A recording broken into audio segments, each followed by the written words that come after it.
Chapter number 5 है बेटा cash flow statement. इन 3 words को समझने की कोशिश करो। जब बात आती है सी मतलब कैश, इस चैप्टर में कैश का मतलब क्या है? इस चैप्टर में कैश का मतलब है कैश एंड कैश इक्विवेलेंट, यानी कैश या कैश के बराबर कोई भी चीज, लाइक कैश एट बैंक। अगर बैंक में पैसा पड़ा है तो उसका मतलब ही यहाँ पे क्या है? Cash. Marketable securities like short term investments, जिसको आप विद इन 3 मंथ्स कैश में कन्वर्ट कर सकते हो, वो भी इस चैप्टर के लिए क्या है? कैश। यानी इस चैप्टर में जब हम कैश का मतलब पढ़ेंगे तो आपको एक्सप्लेन भी किया गया होगा थ्योरी में, cash means cash and cash equivalent, यानी कैश और कैश के बराबर जो भी हो। और कैश और कैश के बराबर 3 ही चीज होती हैं, 3-4 चीज मैक्सिमम बेटा। कैश, बैंक यानी बैंक में जो पैसा पड़ा है, और मार्केटेबल सिक्योरिटीज। मार्केटेबल सिक्योरिटीज मतलब मार्केट में कभी भी बेची जा सकती हैं जो, ठीक है ना, शॉर्ट टर्म इन्वेस्टमेंट्स, उसका मतलब होता है कैश। दूसरा वर्ड है फ्लो। फ्लो का मतलब क्या होता है? अगर एक तालाब की बात करो तो वहां पे पानी फ्लो में नहीं होता, बट अगर नदी की बात करो तो वहां पानी फ्लो में होता है। तो मतलब फ्लो का मतलब कैश का या तो आना या फिर कैश का जाना। फ्लो का मतलब कैश का आना मतलब इनफ्लो, इन मतलब आना, जाना आउटफ्लो। तो 2 फ्लो होते हैं बेटा इस चैप्टर में, एक इनफ्लो और एक आउटफ्लो। यानी कैश का इनफ्लो भी हो सकता है और कैश का आउटफ्लो भी हो सकता है। इनफ्लो मतलब कहां कहां से पैसा आया, आउटफ्लो मतलब हमारा पैसा कहां कहां गया। स्टेटमेंट क्या है बेटा? एक रिपोर्ट है। स्टेटमेंट कुछ नहीं है बेटा, एक रिपोर्ट है। इस रिपोर्ट के अंदर हम कुछ चीजें प्रेजेंट करके दिखाते हैं कि कहां कहां से कौन सा पैसा कितना आया, कहां कहां हमारा पैसा गया, और लास्ट में कितना पैसा हमारा बचा हुआ है। फॉर एन एग्जाम्पल, मैं एक रिपोर्ट वैसे बनाता हूं आपके लिए, राइट? ये कोई कैश फ्लो स्टेटमेंट नहीं है, जस्ट समझाने के लिए कि इस चैप्टर को क्यों बनाया गया बेटा। मैंने आपको कहा कि मेरे पास ना कैश 1 अप्रैल 2023 को 10 लाख रुपए था। मेरे पास कैश 31 मार्च 2024 को 15 लाख रुपए हो गया। ईयर के स्टार्टिंग में 23-24, अगर मैं फाइनेंशियल ईयर 23-24 लूं, हमारा ईयर 23-24 है, तो 1 अप्रैल 2023 को मेरे पास बिजनेस में cash means cash and cash equivalent 10 lakh था। 1 साल के बाद 15 लाख हो गया। तो क्या आपको लगता है कि 5 लाख रुपए कहीं से आया हुआ? नहीं। हो सकता है 20 लाख रुपए कहीं से आया हुआ, हो सकता है 50 लाख रुपए आया हुआ। ये तो बेटे कैश जो इंक्रीज हुआ है ना 5 लाख, ये नेट कैश इंक्रीज हुआ है, कैश इनफ्लो नहीं है। ये नेट कैश इनफ्लो है, यानी नेट इनफ्लो। नेट इनफ्लो का मतलब इनफ्लो माइनस आउटफ्लो।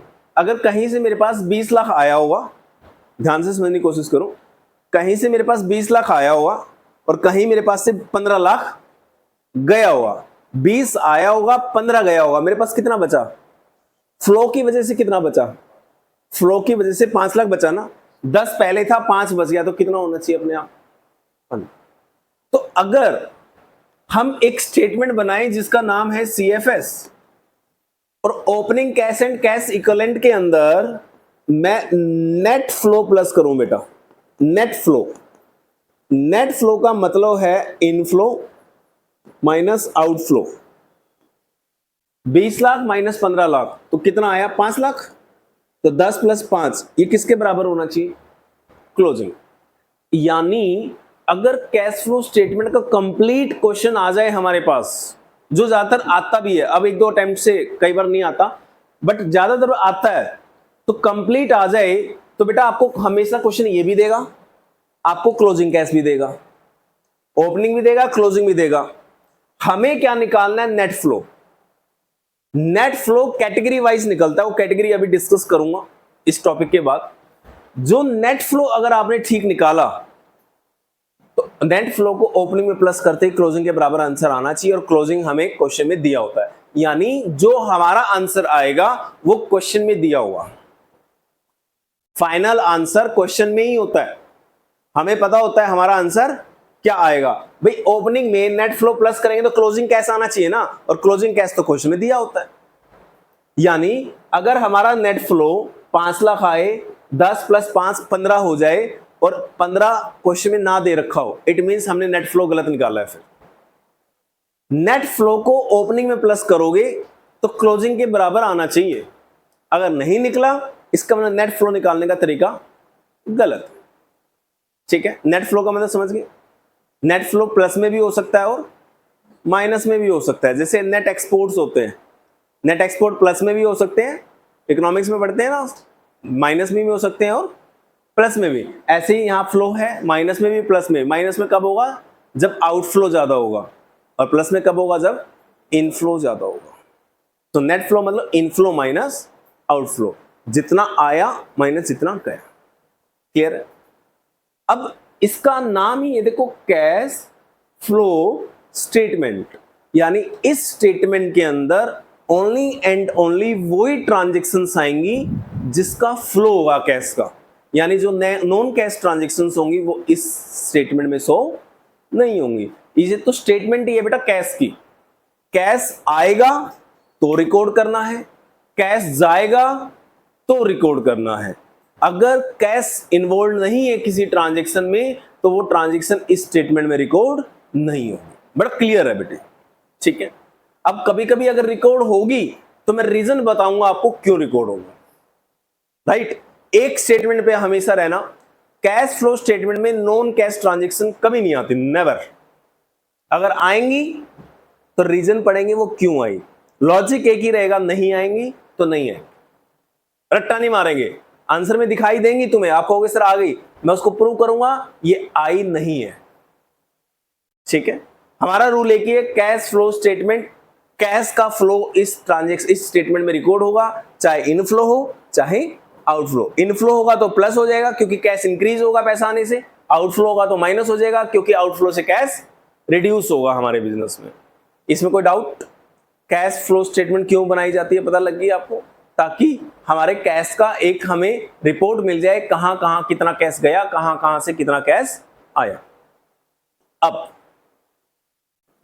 जब ये पता लगता है आपको कि 20 लाख रुपए हमारे पास आया था सेल्स का और 15 लाख रुपए चला गया या 25 लाख रुपए चला गया, तो क्या इससे तुम्हें पता लग रहा है कुछ कि कैश कहां चला गया?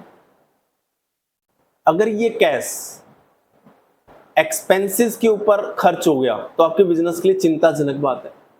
आपके बिजनेस के अंदर, भाई मेरा ही बिजनेस लेता हूं, बच्चों से टोटल 10 लाख की सेल हुई, मतलब 10 लाख की फीस कलेक्ट हुई और मैंने 25 लाख रुपए खर्च कर दिए। मैंने तुम्हें बताया यार मेरा कैश फ्लो स्टेटमेंट कैसा है, बच्चों से जो पैसा आया that is 10 lakh in a year, और जो मेरा आउटफ्लो हुआ डेट इज 25 लाख। आप कहोगे सर पागल हो, कोचिंग सेंटर बंद कर दो। बताओ 10 लाख रुपए फीस आ रही है और 25 लाख खर्च कर रहे हो, कोई फायदा नहीं है, 15 लाख के लॉस पे हो, क्योंकि सीधा सीधा दिख रहा है आपके पास पैसा आया 10 लाख और चला गया 25 लाख, तो 15 लाख माइनस में क्यों हो? गलत स्टेटमेंट। जब तक आपको ये नहीं पता कि वो 25 लाख कहां गया, आप कोई भी स्टेटमेंट नहीं देनी चाहिए। आपको पूछना चाहिए कि सर आउटफ्लो तो है बट कहां? क्या आपने बच्चों को पढ़ाने पे खर्च किया? बच्चों को ऊपर पढ़ाने के ऊपर खर्च किया, इट मींस बिजनेस के वो एक्सपेंसेस है। क्या आपने कोई एसेट परचेज कर ली? क्या आपने कोई फ्लोर खरीद लिया कि अभी किराए पे पढ़ा रहे हैं, अपना फ्लोर खरीद लेते हैं, उसमें तो खर्च नहीं कर दिया आपने, बिल्डिंग तो परचेज नहीं कर ली। अगर बिल्डिंग परचेज करने से कैश का आउटफ्लो होता है तो अच्छी बात है, होने दो ना, दैट इज इन्वेस्टमेंट। वो एक्सपेंस है कहां?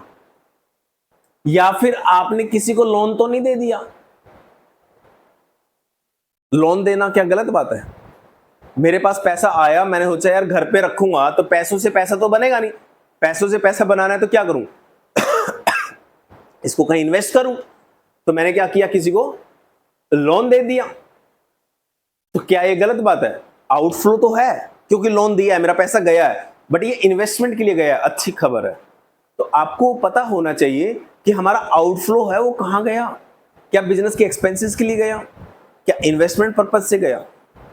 अगर मैं कहता हूं मेरे पास इस साल 50 लाख रुपए आए, तो तुम्हें क्या लगेगा? 50 लाख रुपए आए, तुम्हें तो लगेगा सर के पास 50 लाख रुपए आए, इट मींस बिजनेस से आए, सर ने ज्यादा बच्चे पढ़ाए होंगे, ज्यादा इनकम कमाई होगी, ज्यादा पैसा कमाया होगा। नहीं, ऐसा नहीं है। 50 लाख रुपए आए, आपको पूछना चाहिए सर कहां से आए? मैंने कहा यार 50 में से ना 40 लाख का इस बार लोन लिया है, खर्चे पूरे नहीं हो रहे थे, बैंक से क्या लिया है?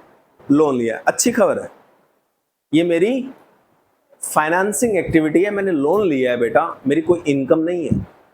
तो मुझे पता होना चाहिए कि मेरे पास पैसा आया तो कहां से आया और पैसा गया तो कहां पे गया। इसलिए कैश फ्लो स्टेटमेंट के 3 हिस्से बना दिए गए, पर्टिकुलरली बेटा फ्लो के लिए 3 हिस्से फ्लो के लिए बनाए, जहां या तो इनफ्लो होगा या आउटफ्लो होगा, उनको 3 कैटेगरी में बांट दिया गया। उसके अलावा कोई और चौथी कैटेगरी नहीं है फ्लो की। फ्लो या तो होगा बेटा ऑपरेटिंग एक्टिविटी में,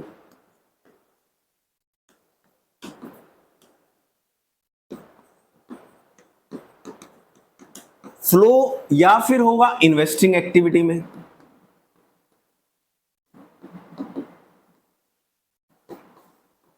फ्लो या होगा बेटा फिर लास्ट फाइनेंसिंग एक्टिविटी में।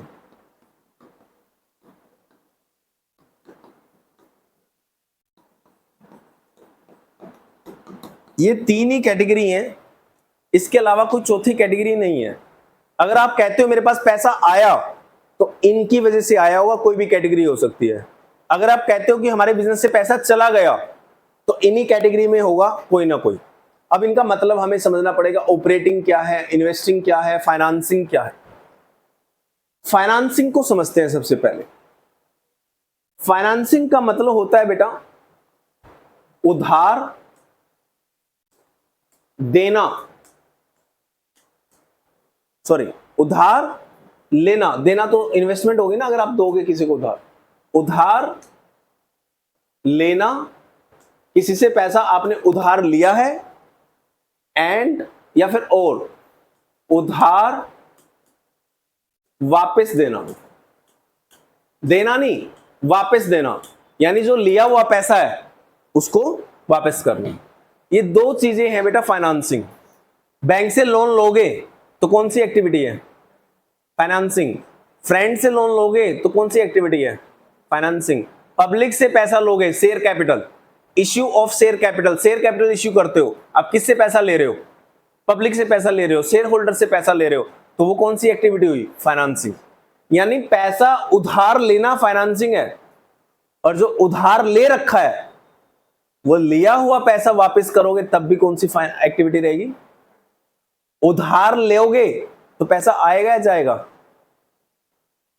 उधार लोगे किसी से तो पैसा आएगा या जाएगा? बैंक से लोन लोगे तो पैसा जाएगा, तो क्या होगा? पैसा आएगा, इट मींस इनफ्लो। और जो लोन ले रखा है वो लिया हुआ लोन वापस करोगे तो फिर पैसा जाएगा, यानी आउटफ्लो।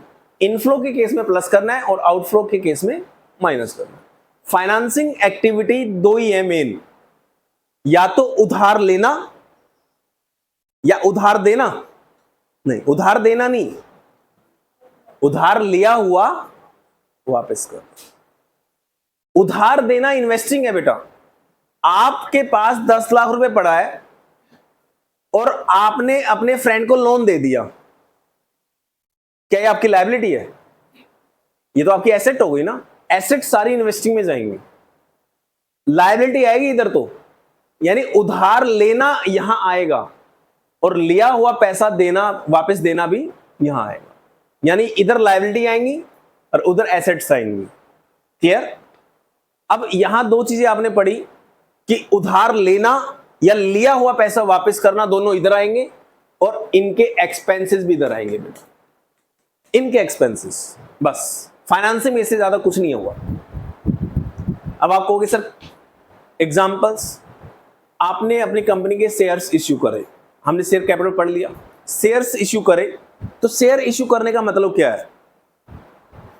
पब्लिक से पैसा लेके उस पब्लिक को अपनी कंपनी का शेयर होल्डर बना देना, कंपनी का अपना मालिक बना लेना। बेटा बेसिक से मालिक बनाया, कंपनी ने लिया तो पैसा ही है और बिजनेस की इंटरनल लायबिलिटी है वो, राइट? तो पैसा लेना कौन सी एक्टिविटी है? फाइनेंसिंग। तो पैसा आप शेयर इश्यू करके ले लो, शेयर्स में इक्विटी शेयर इश्यू करके भी ले सकते हो आप, प्रेफरेंस शेयर इश्यू करके भी ले सकते हो आप पैसा उधार, डिबेंचर इश्यू करके भी आप पैसा उधार ले सकते हो पब्लिक से, है ना?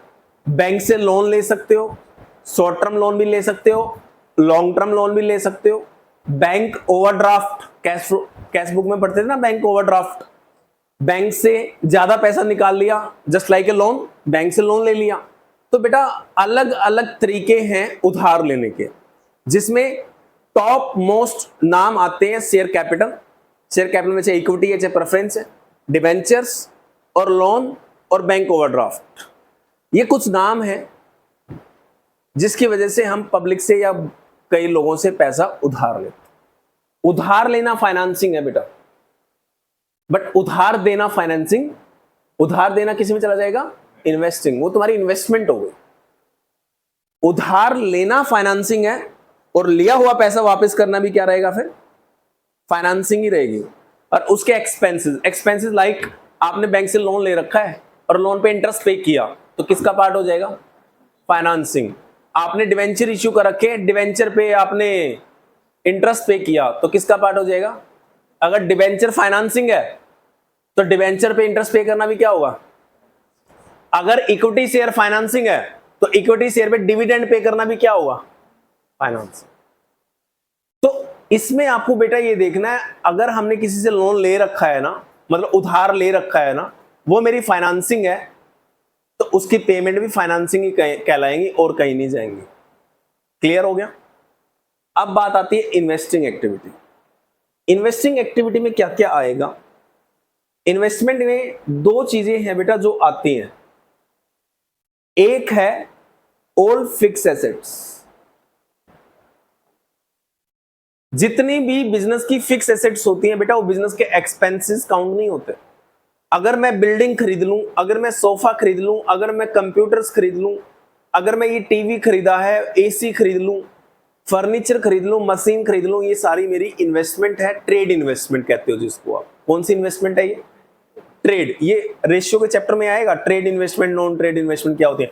ट्रेड इन्वेस्टमेंट मतलब जो बिजनेस के लिए एसेट खरीदी गई है, फिक्स एसेट्स खरीदी गई है। तो फिक्स एसेट्स की चाहे सेल हो चाहे परचेज हो, इन्वेस्टिंग एक्टिविटी में आएगा। फिक्स एसेट को खरीदोगे तो इनफ्लो होगा या आउटफ्लो होगा? फिक्स एसेट खरीदोगे तो ये मत देखो फिक्स एसेट आ रही है, फिक्स एसेट की स्टेटमेंट नहीं बनानी। किसकी स्टेटमेंट बनानी है? तो फिक्स एसेट खरीदोगे तो पैसा आउटफ्लो, और फिक्स एसेट बेचोगे तो फिक्स एसेट है तो बेटा यहां आएगा, मुझे नहीं मतलब, चाहे सेल कर रहे हो चाहे परचेज कर रहे हो, फिक्स एसेट इन्वेस्टिंग एक्टिविटी में, चाहे खरीदो चाहे बेचो। क्लियर? दूसरा इसमें आता है बेटा लॉन्ग टर्म इन्वेस्टमेंट्स। कौन सी इन्वेस्टमेंट्स? Long term investments. अब लॉन्ग टर्म इन्वेस्टमेंट्स कौन सी होंगी? आपने किसी फ्रेंड को लोन दे दिया 5 साल के लिए, तो लोन देना उधार है, उधार लेना है या उधार देना है? लोन देना उधार देना है। उधार देना क्या फाइनेंसिंग हो सकती है? नहीं नहीं नहीं नहीं, फाइनेंसिंग में क्या होता है? उधार लेना या लिया हुआ, उधार देना किस में चला जाएगा? और उधार दिया हुआ पैसा वापस करना क्या हो जाएगा? इन्वेस्टिंग ही रहेगा। उधार देना, अगर आप किसी को उधार देते हो तो तुम्हारी इन्वेस्टमेंट है ना, तो पैसा वापस लोगे तो वो भी क्या रहेगी? फिर इन्वेस्टिंग ही रहेगी। तो इसमें दो एक्टिविटी आती हैं बस बेटा, और उसके अलावा कुछ भी नहीं है। कौन कौन से आते हैं इसमें? एक फिक्स एसेट्स और एक लॉन्ग टर्म इन्वेस्टमेंट्स। किसी बच्चे ने कहा सर शॉर्ट टर्म इन्वेस्टमेंट क्यों नहीं आती? इन्वेस्टिंग एक्टिविटी तो ऑल इन्वेस्टमेंट होनी चाहिए। अगर मैंने किसी को 2 महीने के लिए पैसे दिए हैं तो वो इन्वेस्टिंग में क्यों नहीं आती?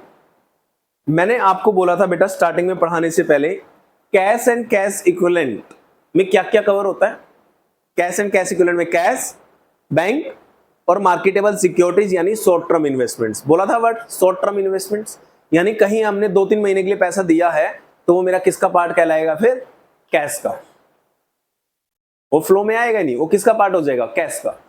ठीक है, इसलिए वो इन्वेस्टिंग में नहीं आया। इन्वेस्टिंग एक्टिविटी में ओनली मैंने लॉन्ग टर्म रखा है, क्योंकि शॉर्ट टर्म इन्वेस्टमेंट कैश का पार्ट हो जाते हैं, वहां फ्लो की बातें नहीं आती। क्लियर?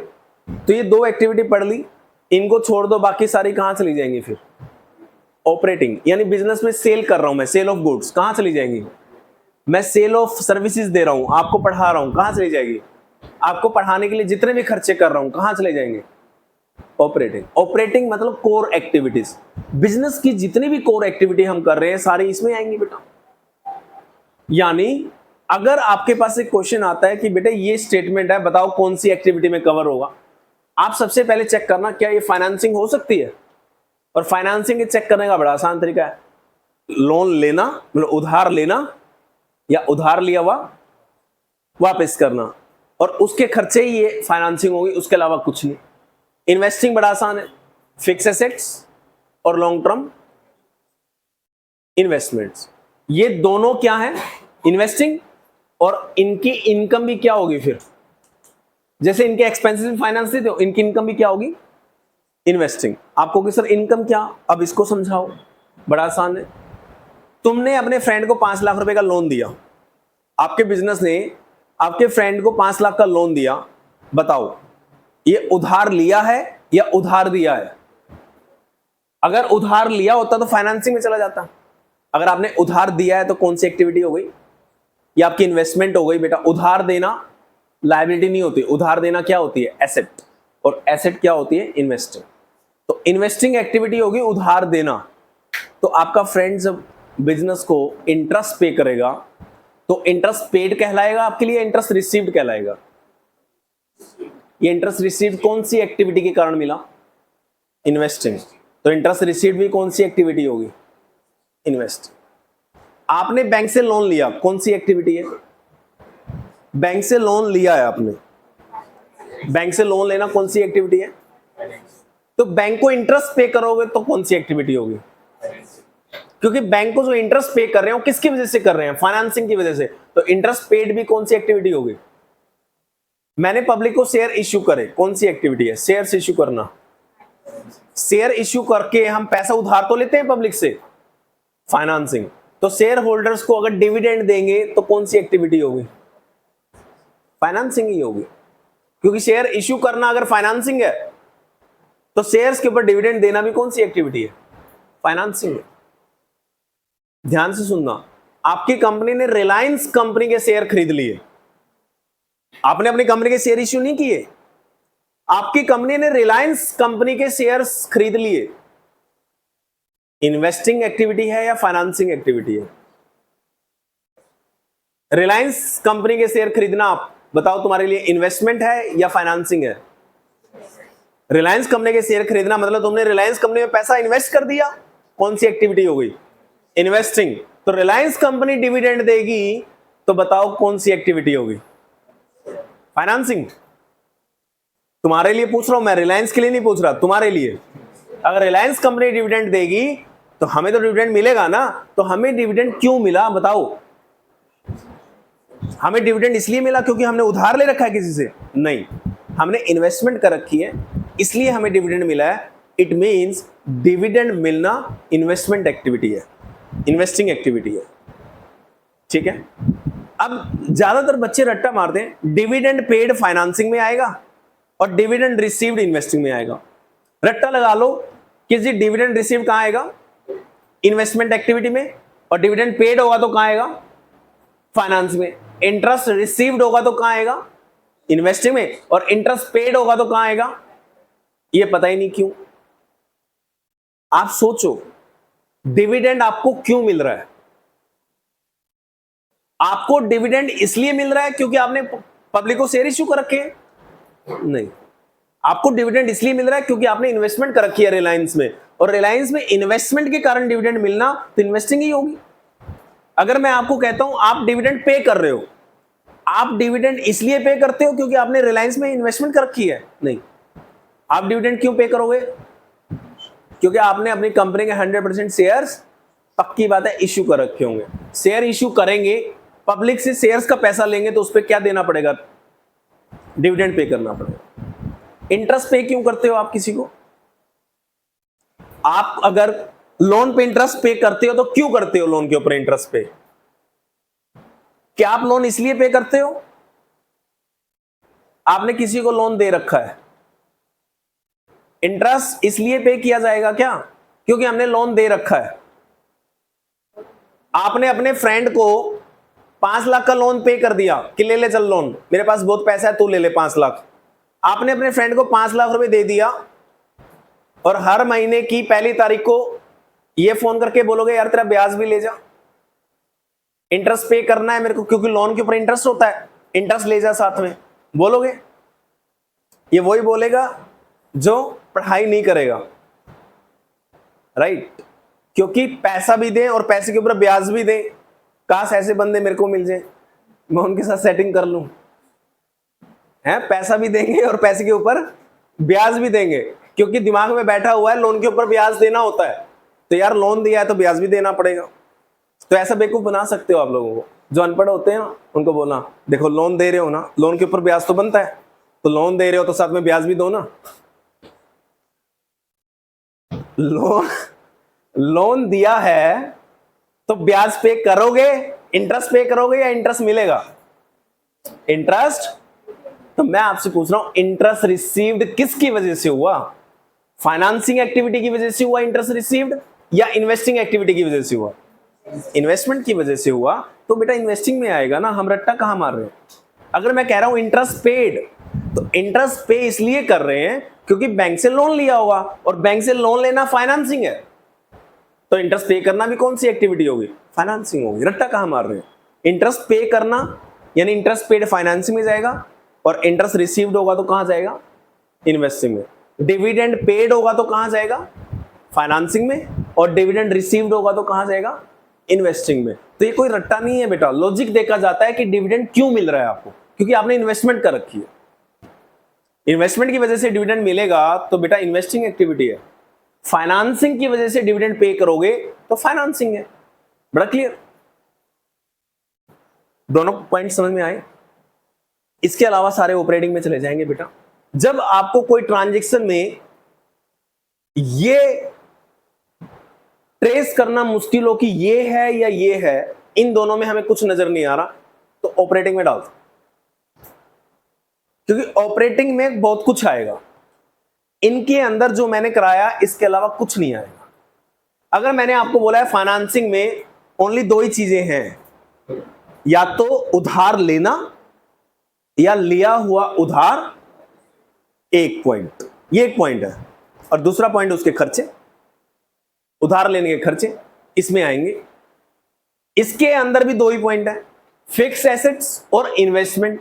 पहला पॉइंट इन्वेस्टिंग है और इनकी इनकम भी क्या है? इन्वेस्टिंग है। बस ये दोनों लिमिटेड है, इसके अलावा कुछ नहीं इनके अंदर। इसके अलावा कोई ट्रांजैक्शन होगी तो कहां जाएगी फिर? ऑपरेटिंग। क्लियर? अब ऑपरेटिंग बहुत ज्यादा है।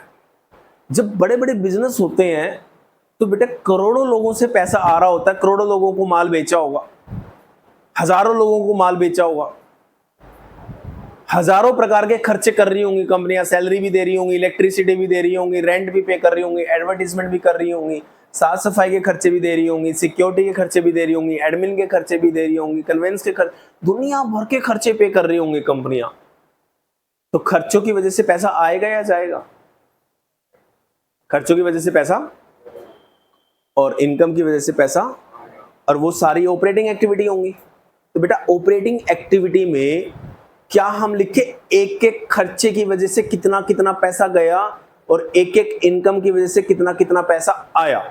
अगर एक एक आइटम लिखेंगे तो ऑपरेटिंग एक्टिविटी तो बहुत लंबी हो जाएगी, ये तो हमारे लिए हेडेक बन जाएगी। बिजनेस का एक एक एक्सपेंस अगर लिखेंगे तो ऑपरेटिंग एक्टिविटी तो बहुत बड़ी बन जाएगी, राइट? तो इसको सीएफएस को करने के बेटा 2 मेथड है, वो मैं अलग पेज पे बता देता हूं आपको। सीएफएस को ना करने के दो मेथड्स होते हैं, एक डायरेक्ट और एक इनडायरेक्ट। डायरेक्ट मेथड का मतलब है आप एक एक खर्चे का हिसाब किताब लगाओ, किस खर्चे की वजह से पैसा गया और किस इनकम की वजह से पैसा आया, यानी एक एक आइटम का हिसाब लगाओगे तो टेंशन हो जाएगी। तो ये वाला मेथड हमारे सिलेबस में नहीं है। हमारे सिलेबस में मेथड है इनडायरेक्ट। इनडायरेक्ट बड़ा अच्छा मेथड है। 11th क्लास में हम प्रॉफिट एंड लॉस अकाउंट बना के आए नहीं आए? हर कंपनी बनाती होगी प्रॉफिट एंड लॉस अकाउंट, या कोई कोई बनाती होगी? हर कंपनियां बनाती होंगी। प्रॉफिट एंड लॉस अकाउंट कैसे बनता है?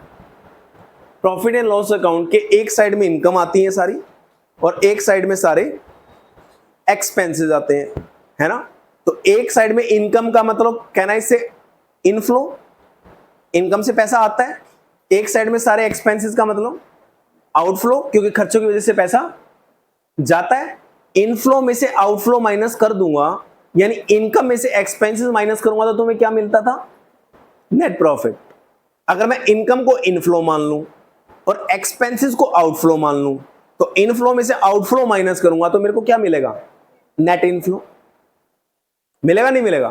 तुम्हें इनकम में से खर्चे माइनस करने से नेट प्रॉफिट मिलता था। मैं इनकम को कहता हूं ये मेरे इनफ्लो हैं, और एक्सपेंसेस को क्या कहता हूं? मेरे ये क्या है? आउटफ्लो हैं। तो मेरे को क्या मिल जाएगा? मेरे को नेट प्रॉफिट की जगह क्या मिल जाएगा? नेट फ्लो, नेट इनफ्लो मिल जाएगा। नेट मेरे पास कितना पैसा आया, और उसको मैं ऑपरेटिंग एक्टिविटी मान लूंगा। उस नेट प्रॉफिट को मैं बेटा ऑपरेटिंग एक्टिविटी मान लूंगा। मेरे को एक एक खर्चा देखने की जरूरत ही नहीं है। अब इसके ऊपर कुछ सवाल हैं, कुछ दिखते हैं। 11th क्लास के प्रॉफिट एंड लॉस को अगर आप बेस मान लो और नेट प्रॉफिट को नेट फ्लो समझ लो, तो इसमें कुछ खामियां हैं। नेट प्रॉफिट को ध्यान से समझना बेटा। नेट प्रॉफिट क्या होता है एक बार बताओगे? कहना है से वैसे अभी लिख लेते हैं, इनकम माइनस एक्सपेंसेस। अरे इधर चला जाना। इनकम माइनस एक्सपेंसेस, यही होता है। क्रेडिट माइनस इनकम क्या होती है? क्रेडिट। एक्सपेंसेस क्या होते हैं? डेबिट। इसकी जगह मैं क्या लिख लूं? इनकम को मैं करता हूं इनफ्लो, और एक्सपेंस को क्या कहता हूं? क्योंकि खर्चों की वजह से पैसा जाएगा। Income minus expenses is equal to net profit. और इनकम को अगर मैं इनफ्लो समझ लूं, एक्सपेंसेस को आउटफ्लो समझ लूं, तो नेट प्रॉफिट मेरा नेट फ्लो हो गया? नहीं हो गया? अपने आप हो गया ना। बट इसमें एक प्रॉब्लम है, खर्चों में तो डेप्रिसिएशन भी होता है बेटा। पीएनएल के खर्चों में डेप्रिसिएशन होता है नहीं होता? जो नेट प्रॉफिट निकलता है वो डेप्रिसिएशन माइनस के बाद निकलता है या पहले निकलता है? नेट प्रॉफिट में से डेप्रिसिएशन माइनस हो रखा होता है या नहीं हो रखा होता? हो रखा होता है। नेट प्रॉफिट माइनस हो रखा होता है बेटा।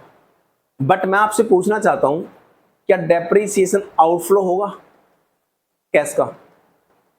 डेप्रिसिएशन के कारण कहीं पैसा जाता है क्या? डेप्रिसिएशन एक एक्सपेंस जरूर है, बट क्या डेप्रिसिएशन के कारण पैसा जाता है? नहीं जाता। हम नेट प्रॉफिट को नेट इनफ्लो समझ लेंगे, कोई दिक्कत नहीं है समझने में, लेकिन उसमें कुछ खर्चे ऐसे होते हैं जो खर्चे तो होते हैं बट उनकी वजह से पैसा नहीं जाता। तो क्या करें? बड़ा आसान तरीका है।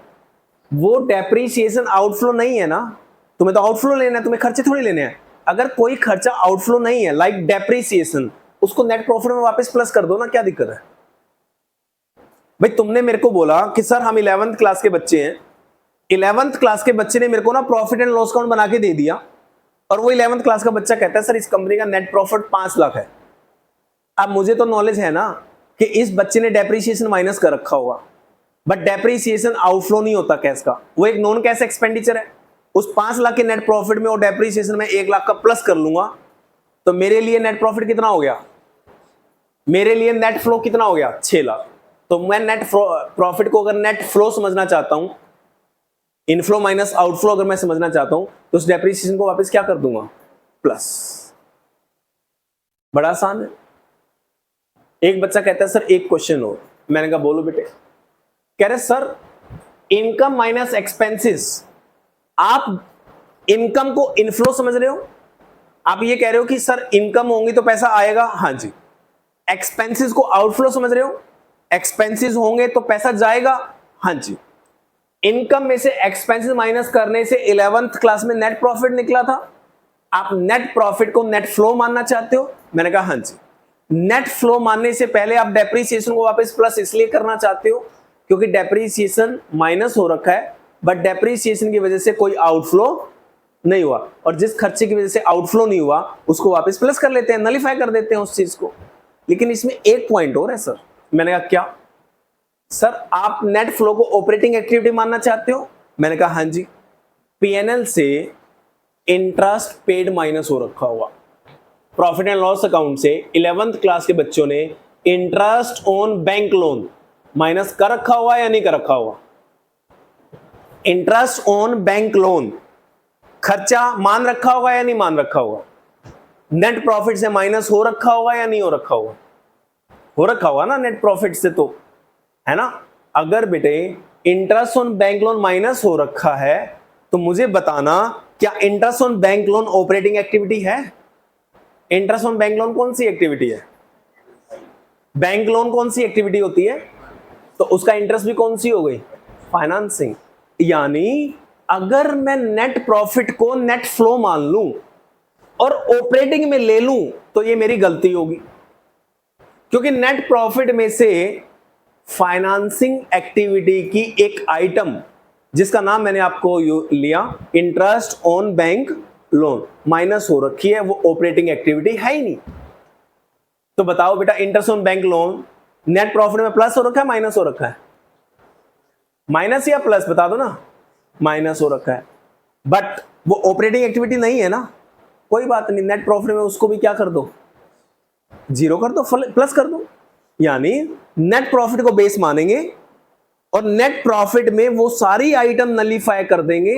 ध्यान देना, मैं सारी आइटम बोल रहा हूं, वो सारी आइटम नलीफाई कर देंगे जो ऑपरेटिंग एक्टिविटी है ही नहीं। Interest on bank loan operating नहीं है ना, यहां नलीफाई कर दो और यहां माइनस कर दो, क्योंकि ये एक्टिविटी तो है ना, फाइनेंसिंग तो है। एक बच्चा कहता है सर नेट प्रॉफिट को अगर आप नेट फ्लो मान के ऑपरेटिंग एक्टिविटी में लोगे तो मेरे पास एक और क्वेश्चन है। मैंने कहा बताओ क्या? क्या सर 11th क्लास के बच्चों ने जब नेट प्रॉफिट निकाला होगा तो इनकम साइड में, पीएनएल की इनकम साइड में ग्रॉस प्रॉफिट के नीचे डिविडेंड रिसीव्ड लिखा होगा। क्या लिखा होगा? इसका मतलब 11th क्लास के बच्चों ने नेट प्रॉफिट में डिविडेंड रिसीव्ड को प्लस कर रखा है। उन्होंने तो नेट प्रॉफिट निकालते वक्त डिविडेंड रिसीव्ड को इनकम मान रखा है। पैसा तो आया है, बट क्या डिविडेंड रिसीव्ड ऑपरेटिंग एक्टिविटी है? नहीं। तो कौन सी एक्टिविटी है? डिविडेंड रिसीव्ड कौन सी एक्टिविटी है? इन्वेस्टिंग। वो तो नहीं है ना। फिर इसका मतलब अगर हम नेट प्रॉफिट को नेट फ्लो मानेंगे ऑपरेटिंग का, तो नेट प्रॉफिट में तो बेटा डिविडेंड रिसीव्ड यानी इन्वेस्टमेंट की एक इनकम प्लस हो रखी है, तो आपको क्या करनी पड़ेगी? वो माइनस करनी पड़ेगी ताकि वो यहां प्लस की जा सके, वहां प्लस नहीं होनी चाहिए। 11th क्लास के बच्चों ने प्लस कर रखी है क्योंकि उनको नेट प्रॉफिट निकालना था। हमें नेट प्रॉफिट नहीं चाहिए, हमें क्या चाहिए नेट प्रॉफिट की जगह? Net flow. और नेट फ्लो भी कौन सी एक्टिविटी का चाहिए? ऑपरेटिंग का। यानी 11th क्लास के बच्चों ने जो भी आइटम प्लस माइनस कर रखी है और हमें पता है वो ऑपरेटिंग की नहीं है या इन्वेस्टिंग की है, फाइनेंसिंग है, तो क्या कर देंगे? नलीफाई। नलीफाई करने का मतलब मैं कहता हूं माइनस कर रखी है तो क्या कर देना? प्लस। और प्लस कर रखी है तो क्या कर देना? माइनस। क्लियर? जब मैं आपको बेटा नेट प्रॉफिट को ऑपरेटिंग एक्टिविटी में क्वेश्चन सोल्व करवाऊंगा ना, तो नेट प्रॉफिट में डेप्रिसिएशन को प्लस करवाऊंगा। क्या करवाऊंगा? डेप्रिसिएशन को वापस प्लस। अब वो ऑपरेटिंग एक्टिविटी के अंदर आएगा और वहां डेप्रिसिएशन प्लस हो रहा होगा। तो बच्चे कहते हैं सर ये कैश फ्लो स्टेटमेंट बनवा रहे हो? मैंने कहा हाँ बेटा। सर कैश फ्लो स्टेटमेंट में डेप्रिसिएशन प्लस करवा रहे हो? मैंने कहा हाँ जी। डेप्रिसिएशन की वजह से कौन सा पैसा आता है सर? डेप्रिसिएशन की वजह से तो ना तो पैसा आता ना जाता। तो आपने डेप्रिसिएशन को कैश फ्लो स्टेटमेंट में लिख कैसे दिया?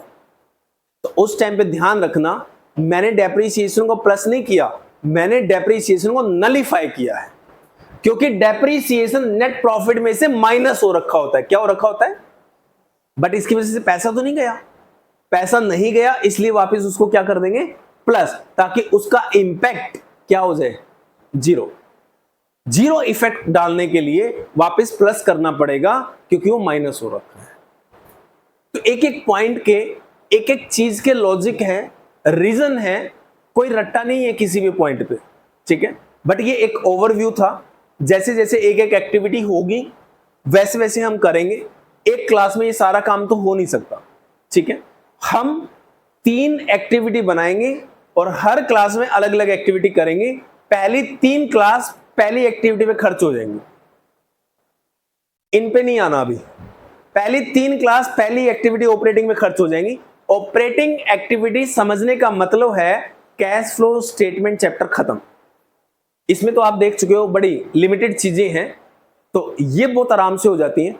उसको समझना बड़ा टफ है, और मान के चलना अगर क्वेश्चन आएगा तो उस पे ही आएगा।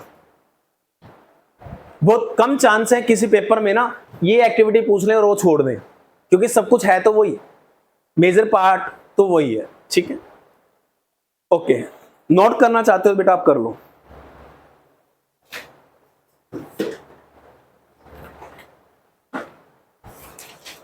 अभी बुक से कुछ नहीं पढ़ना आप लोगों को, ठीक है। जब तक मैं नहीं बोलूंगा कुछ नहीं देखना हमने बुक से। बुक बेकार है हमारे लिए जब तक हम अपना एक बेस ना बना ले।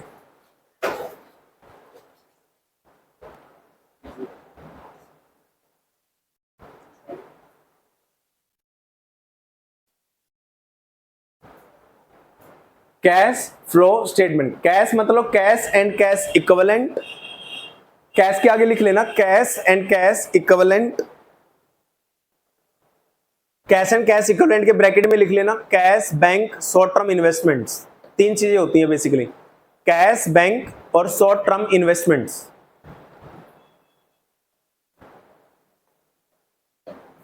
कैश का मतलब है कैश एंड कैश इक्विवेलेंट, और कैश के अंदर 3 चीजें आती हैं बेसिकली मेन कैश, बैंक और शॉर्ट टर्म इन्वेस्टमेंट्स, यानी मार्केटेबल सिक्योरिटीज।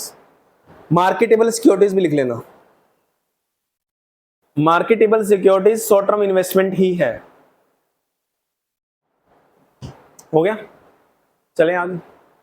अब देखो नेट प्रॉफिट को अगर बेटे 11th क्लास के बच्चों के द्वारा काम किया गया, नेट प्रॉफिट को आप अपना बेस मानना चाहते हो, नेट प्रॉफिट को अगर आप नेट फ्लो समझना चाहते हो, तो नेट फ्लो में से कुछ चीजें आप नलीफाई तो कर ही लोगे। जो प्लस नहीं होनी चाहिए माइनस कर दोगे, जो माइनस नहीं होनी चाहिए प्लस कर दोगे, नलीफाई कर लोगे। लाइक डेप्रिसिएशन माइनस हो रखा है तो वापस क्या कर लेंगे, नेट प्रॉफिट में से प्लस। माइनस हो रखा है तो क्या कर देंगे, प्लस। क्यों कर दोगे प्लस? क्या ऑपरेटिंग एक्टिविटी का पार्ट है इसलिए प्लस कर दोगे? नहीं, वो ऑपरेटिंग एक्टिविटी का किसी भी एक्टिविटी का पार्ट नहीं है, लेकिन वो माइनस हो रखा है नेट प्रॉफिट में से। उस माइनस को नलीफाई करने के लिए क्या करते हैं हम, प्लस। वो सीएफएस का पार्ट नहीं है। कल को क्वेश्चन आएगा ना कि डेप्रिसिएशन कौन सी एक्टिविटी है, हम कहेंगे डेप्रिसिएशन कोई भी एक्टिविटी, ना ऑपरेटिंग है, ना इन्वेस्टिंग है, ना वो कोई एक्टिविटी ही नहीं है, वो कोई फ्लो ही नहीं है, ना इनफ्लो ना आउटफ्लो, वो एक नॉन कैश एक्सपेंस है। बट कोई कल को आपको बोले कि डेप्रिसिएशन अगर कोई भी एक्टिविटी नहीं है तो ऑपरेटिंग में प्लस क्यों करते हो, आप लोग हम ऑपरेटिंग में प्लस कभी नहीं करते, हम ऑपरेटिंग में नलीफाई करते हैं। यानी 11th क्लास के बच्चों ने जो प्रॉफिट एंड लॉस अकाउंट से डेप्रिसिएशन माइनस कर रखा है उसको जीरो करते हैं, उसका इंपैक्ट जीरो करते हैं। अगर प्लस नहीं करेंगे तो वो माइनस तो हो ही रखा है ना, जबकि नहीं होना चाहिए माइनस, इसलिए उसको जीरो करने के लिए प्लस करते हैं। अब ये जीरो नलीफाई चीजें तो बाद में करोगे, सबसे पहले तो आपको नेट प्रॉफिट पता होने चाहिए।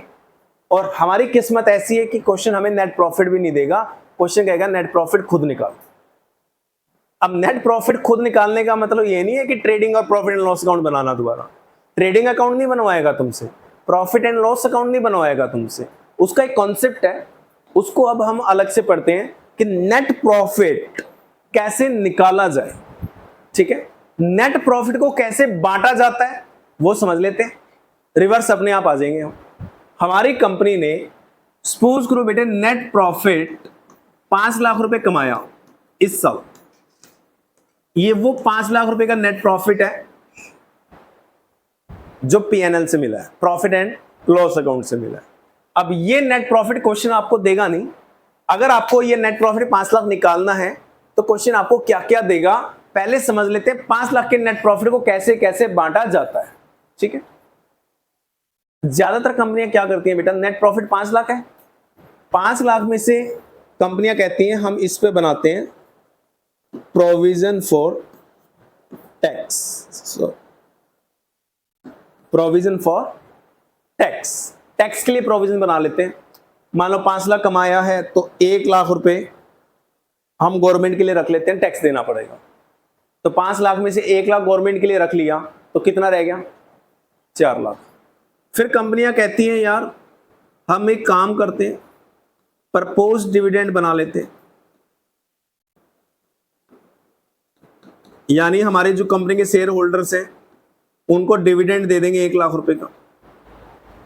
तो कितना रह गया प्रॉफिट, 3 लाख। फिर कंपनियां कहती हैं यार इंटरिम डिविडेंड भी दे देते हैं। अब इंटरिम डिविडेंड मतलब साल के दौरान दिया गया डिविडेंड। इन दोनों डिविडेंड में क्या अंतर होता है अभी डिस्कस कर लेंगे।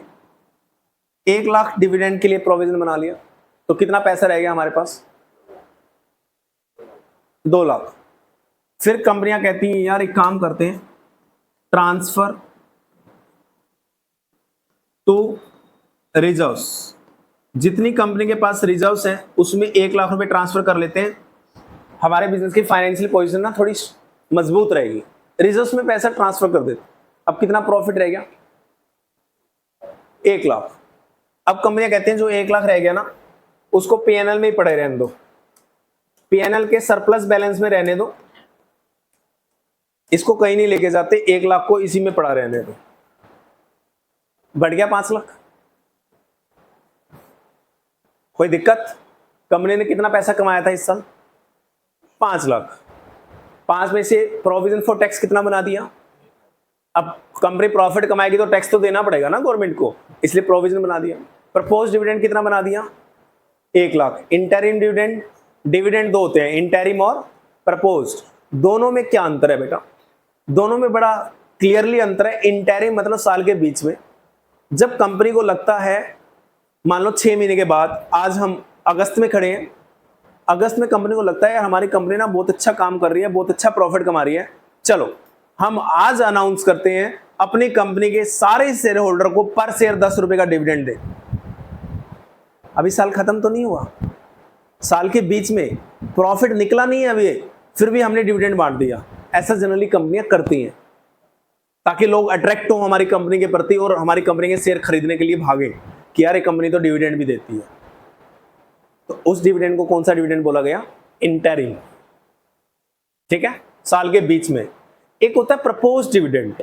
प्रपोज नाम क्यों दिया गया, जब बेटा पूरा साल खत्म हो जाता है ना, जैसे पिछला साल खत्म हो गया 1 अप्रैल 30 से लेकर 31 मार्च 24, तुम्हारी 11th क्लास वाला खत्म हो गया ना। अब लास्ट ईयर अगर खत्म हो गया तो उसके प्रॉफिट भी निकल गए होंगे, अब जाके निकले होंगे प्रॉफिट। अब प्रॉफिट निकल के कंपनी की मीटिंग हुई, एजीएम बुलाएगी, एनुअल जनरल मीटिंग, सारे शेयर होल्डर को बुलाया गया, और डायरेक्टर्स होते हैं ना जो कंपनी के डायरेक्टर्स बेटा, राइट, वो एक तरह से कंपनी के एम्प्लॉई होते हैं शेयर होल्डर के बीच में से ही, बट वो एक तरह से एम्प्लॉय के रूप में काम कर रहे होते हैं। मैनेजमेंट कह दो आप, डायरेक्टर्स को मैनेजमेंट। तो मैनेजमेंट, आप सारे शेयर होल्डर हो, शेयर होल्डर मतलब आप लोगों का पैसा लगा है कंपनी में, आप मेजर शेयर होल्डर हो, किसी का 10% लगा है, किसी का 15%, सारे शेयर होल्डरों का 90% लगा है, 10% पब्लिक का है। तो मैंने आपको बोला, मैं आपकी कंपनी का डायरेक्टर, कि हमारी कंपनी ने जी इस साल बहुत अच्छा प्रॉफिट कमाया है और मैं ये प्रपोज करता हूं कि इस साल हम अपने शेयर होल्डर को 10% डिविडेंड दे दें। तो कंपनी कैसी चल रही है तो मेरे को पता है ना, तुम तो मालिक लोग हो, तुम्हारा तो पैसा लगा है, कंपनी कैसी चल रही है वो तो मेरे को पता है ना। तो अगर मैंने बोला कि मैं 10% प्रपोज करता हूं कि आप लोगों को और बाकी शेयर होल्डरों को डिविडेंड दे दिया जाए इस सब, तो आपकी पावर है कि मेरे डिसीजन को चेंज कर दो, बट चेंज ओनली कम करने के लिए, ज्यादा नहीं कर सकते।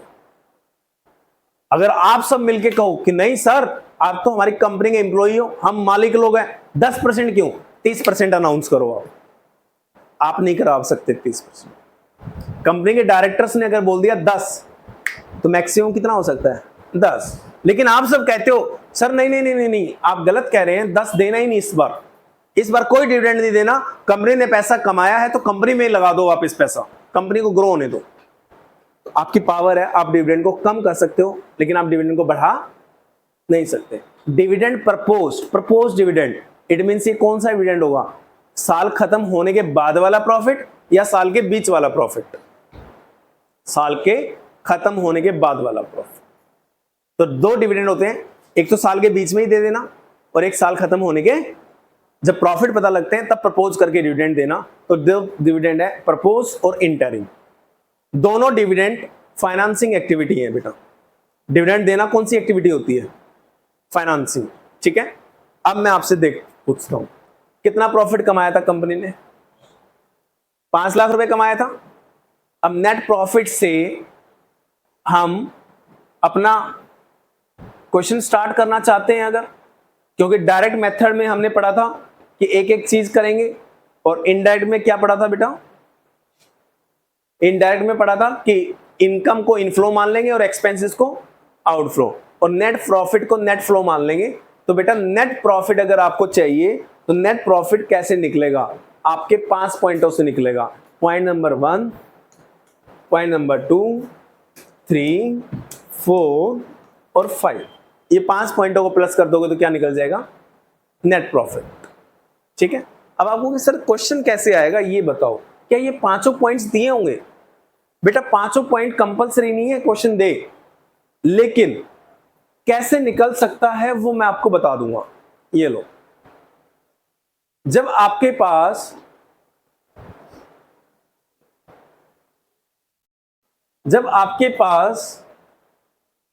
सीएफएस का क्वेश्चन आएगा तो एक बैलेंस शीट देगा बेटा क्वेश्चन आपको। बैलेंस शीट जब देगा तो एक करंट ईयर की फिगर होंगी 2024, एक पिछले साल की फिगर होंगी 2023, 2 साल की फिगर देगा। ये पर्टिकुलर्स आप कहोगे सर ये बैलेंस शीट कैसे बना रहे हो? बैलेंस शीट की तो 2 साइड होती हैं। ये बेटा वर्टिकल बैलेंस शीट होती है जिसके अंदर ऊपर लायबिलिटीज लिखी जाती है और नीचे एसेट्स। तो ऊपर लायबिलिटी में मान लो share holders and share holder funds and equity, ये वाला हेडिंग है। और यहां क्वेश्चन ने लिखा है, ध्यान से समझना, पीएनएल सरप्लस या सरप्लस बैलेंस, इसकी पूरी स्टेटमेंट लिखेगा question. Surplus balance in the statement of PNL, क्या लिखेगा यहां पे? Surplus balance in the statement of PNL. ध्यान से समझना, 24 में लिख रहा है 5 लाख, 23 में लिख रहा है 4 लाख। ये कौन सा अकाउंट है? कैन आई से this is accumulated account? Accumulated account मतलब जितना पैसा बचता जाएगा प्लस होता जाएगा कंपनी के पास। लास्ट ईयर तक कितना था, इस साल बढ़ के कितना हो गया? ये 1 लाख क्यों बढ़ गया? क्योंकि इस साल कितना पैसा कमाया था, उसमें से पीएनएल में कितना डाला है? 1 लाख। और यहां कितना बढ़ा है? 1 लाख। अगर यहां 3 लाख डालते हम तो कितना बढ़ता फिर? अगर यहां 5 लाख डालते हम 5वें पॉइंट में तो कितना बढ़ता फिर? 1 लाख डाला है तो 1 लाख ही बढ़ेगा ना। तो अगर मुझे पॉइंट नंबर 5 निकालना है बेटा, तो मैं इस स्टेटमेंट से कैसे निकालूंगा बताओगे? बैलेंस शीट के इस पॉइंट से ये 1 लाख रुपए कैसे निकलेगा? आप कहोगे 5 लाख में से 4 लाख माइनस कर दो। 5 लाख कौन सा सरप्लस है? क्लोजिंग। 4 लाख कौन सा सरप्लस है? ओपनिंग। पिछले साल वाला ओपनिंग और करंट ईयर वाला क्लोजिंग। अगर मैं स्टेटमेंट यूज करूं, closing surplus 5 lakh minus opening surplus 4 lakh, यानी 5 में से 4 माइनस करूं तो कितना मिल जाएगा मेरे को? 1 लाख। यानी पॉइंट नंबर 5 मिल गया। क्लियर है? अब नीचे लिखेगा क्वेश्चन, रिजर्व्स 2 लाख, 1 लाख। पहले रिजर्व्स कितने थे बिजनेस के पास? 1 लाख। इस बार कितने हो गए बढ़ के? 2 लाख। कितने रिजर्व्स बढ़ गए बेटे? 1 लाख के रिजर्व्स बढ़ गए। ये भी बेटा एक्यूमुलेटेड अकाउंट होता है, हर साल इकट्ठे होते हैं जाना। अगर लास्ट ईयर रिजर्व्स 1 लाख थे, इस साल रिजर्व्स मेरे बढ़ के 2 लाख हो गए। तो रिजर्व्स क्यों बढ़ गए मेरे इस साल? क्योंकि मैंने प्रॉफिट कमाया होगा और इस साल के प्रॉफिट में से कुछ पैसा कहां डाला होगा? रिजर्व्स में डाला होगा, वो वहां पे है भी। ट्रांसफर टू रिजर्व्स कितना डाला था?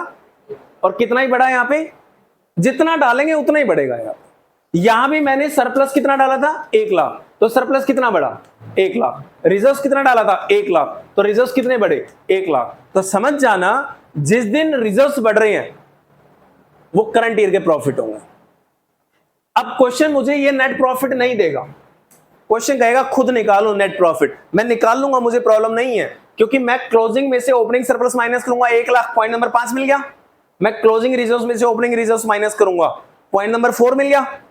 पॉइंट नंबर 1 और पॉइंट नंबर 5 और पॉइंट नंबर 4 मिल गए। इन दोनों पॉइंटों को प्लस करूंगा और इन दो पॉइंटों में ये तीनों पॉइंट अलग से दे रखे होंगे, क्वेश्चन में प्लस कर दूंगा, आ गया नेट प्रॉफिट। करके देख लेते हैं। 1 लाख प्लस 1 लाख कितना होता है 2 प्लस 3 प्लस प्लस ये मिल गया। ये कितना भी हो, अगर मैं इन पांचों पॉइंटों को प्लस कर लूंगा वो अपने आप आ जाएगा। वो क्वेश्चन दे या ना दे मुझे फर्क नहीं पड़ता, लेकिन बात ये है कि पांचवा पॉइंट क्वेश्चन आपको सीधा लिख के देगा या आपको निकालना पड़ेगा। आपको निकालना पड़ेगा बेटा इसमें से closing surplus minus opening surplus, उसमें ऐड करना पड़ेगा transfer to reserves. Transfer to reserves का मतलब रिजर्व्स में कितना ट्रांसफर किया, डिफरेंस देख लो पता लग जाएगा। और उसमें फिर पहले तीनों पॉइंट क्या कर दो आप लोग प्लस, तो आपका क्या आ जाएगा नेट प्रॉफिट। यानी इसके लिए हमें अब एक स्टेटमेंट बनानी पड़ेगी कि नेट प्रॉफिट कंपनी का कैसे निकाला जाए, इन पांचों पॉइंटों को प्लस करके निकाला जाए।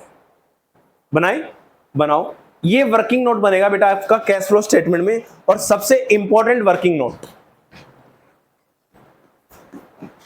वर्किंग नोट नंबर 1, जिसका हेडिंग डालेंगे स्टेटमेंट शोइंग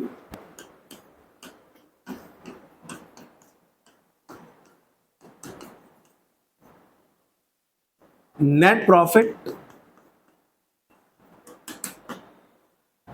बिफोर टैक्स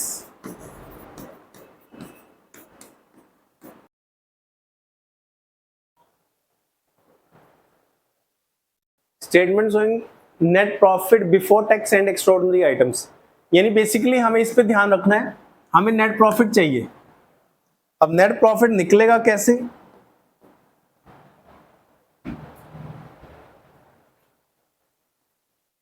सबसे पहले पॉइंट नंबर 5 निकालना है। लिखो क्लोजिंग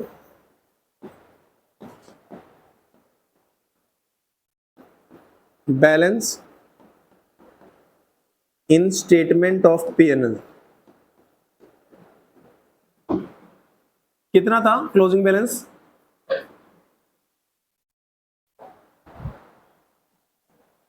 हमने एज्यूम किया था ना कुछ बैलेंस शीट में 5 और 4, तो क्लोजिंग 5 था ना, 5 लाख लेस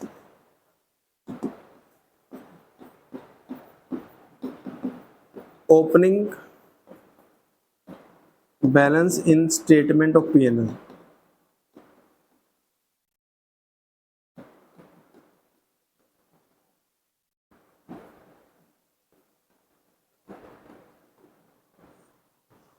ऐड कर दो इसमें ट्रांसफर टू रिजर्व्स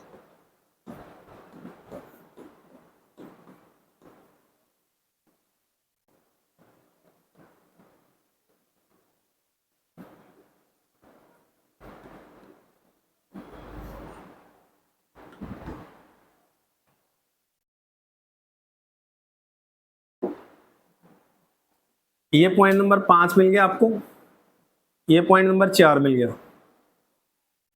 5 और 4 2 पॉइंट प्लस कर गए, अब रह गए 3 पॉइंट प्लस करने। ऐड करो provision for tax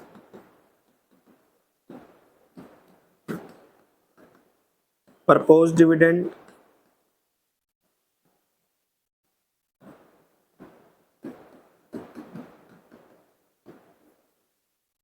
interim dividend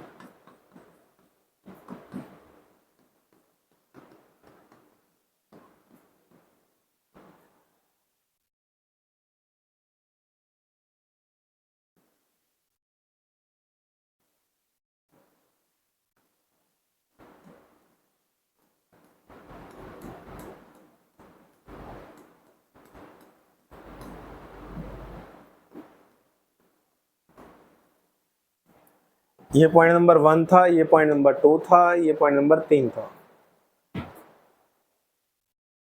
पांचों पॉइंट प्लस कर लिए, आपकी स्टेटमेंट बन गई।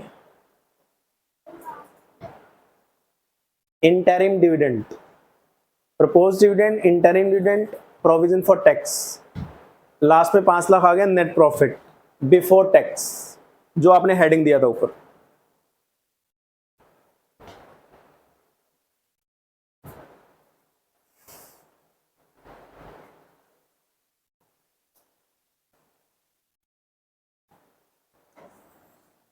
ये बेटा टीएस का 2024 मॉडल है।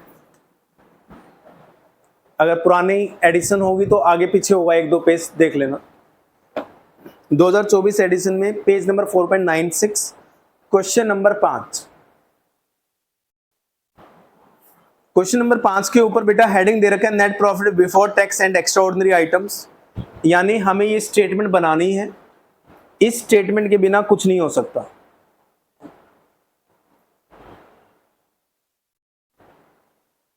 ये वाली स्टेटमेंट बनानी है हमने। जब तक ये स्टेटमेंट नहीं बनाएंगे, जब तक हमारा सीएफएस स्टार्ट नहीं हो सकता और ये वर्किंग नोट में जाएगा। अगर हम क्वेश्चन नंबर 5 को पढ़ें, देखो ध्यान से,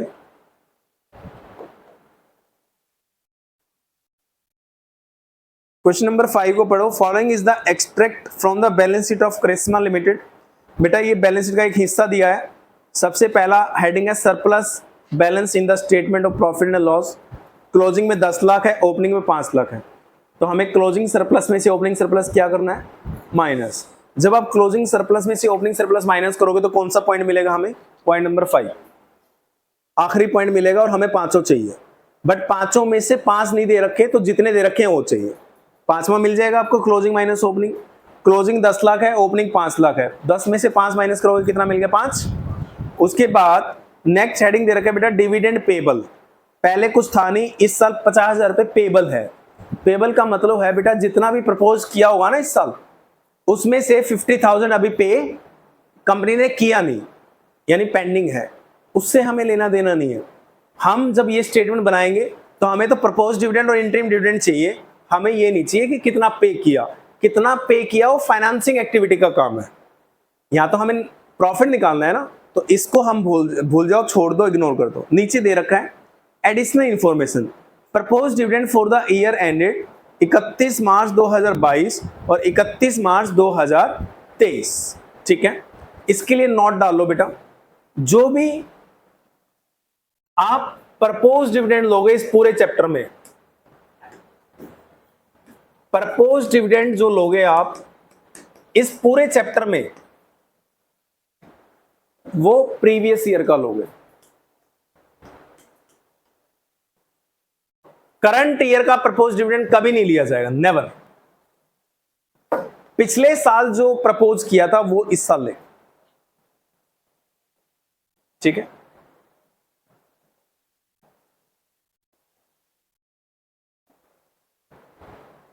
क्योंकि अकाउंट्स पिछले साल के बनेंगे। पीएनएल कौन से साल का होगा, करंट या पिछले साल का। 12th क्लास का तो पीएनएल बना नहीं होगा, 11th का बना होगा ना, तो 11th प्रीवियस ईयर हो गया, तो डिविडेंड भी कौन से साल का लिया जाएगा, प्रीवियस। ठीक है, और एक और नोट डाल दो इसके बाद, प्रोविजन फॉर टैक्स जो लेंगे वो करंट ईयर का लेंगे, करंट ईयर में जो बनेगा। ये 2 पॉइंट हमेशा याद रखना। प्रोविजन फॉर टैक्स कौन सा लेंगे, करंट ईयर का, एक्सेप्ट लिख लेना स्पेसिफिक इंफॉर्मेशन। कोई स्पेसिफिक इंफॉर्मेशन होगी तो उसके हिसाब से देखेंगे। साइलेंट होगा, क्वेश्चन कुछ नहीं कह रहा, तो हम करंट ईयर का प्रोविजन फॉर टैक्स लेंगे। ये 2 पॉइंट हमेशा याद रखना। जब भी प्रपोज डिविडेंड की बात आएगी तो हमेशा पिछले साल का ले लो आंख बंद करके। जब भी प्रोविजन फॉर टैक्स की बात आएगी और नीचे एडिशनल इंफॉर्मेशन कुछ ना कह रहा हो तो करंट ईयर का प्रोविजन फॉर टैक्स ले लो, ठीक है। इसको कभी चेंज नहीं करेंगे हम अपनी स्टेटमेंट को। तो इसमें प्रपोज डिविडेंड कौन सा लेंगे, 22 और 23 2 साल के दे रखे हैं। 22 के कितने हैं, 4 लाख, ठीक है। बनाओ statement. Net profit before tax निकालना है ना आपको, तो वो स्टेटमेंट बनाओ।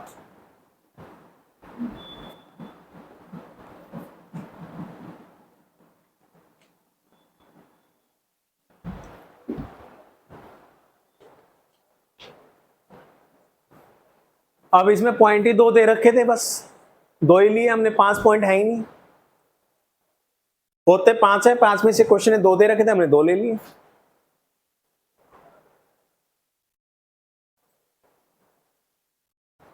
हमारे हिसाब से पॉइंट नंबर 5 था, और ये कौन से पे लिया था हमने पॉइंट नंबर 1 3 4 है ही नहीं, तो ना लो, छोड़ दो।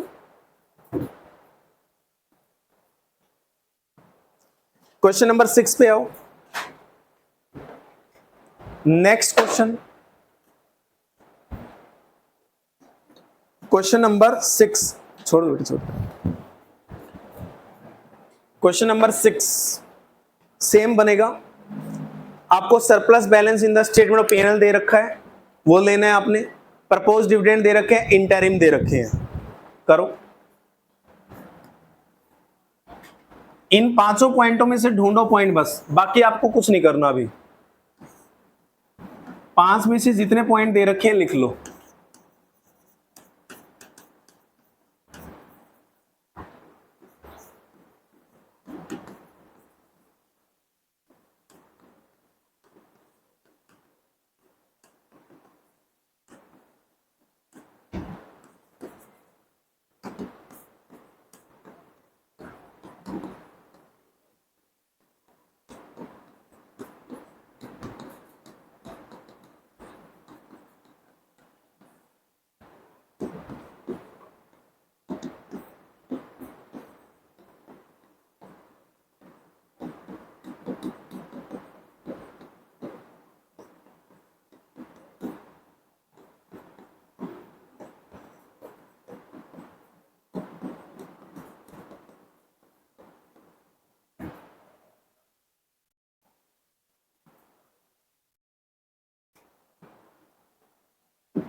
लिख लिया।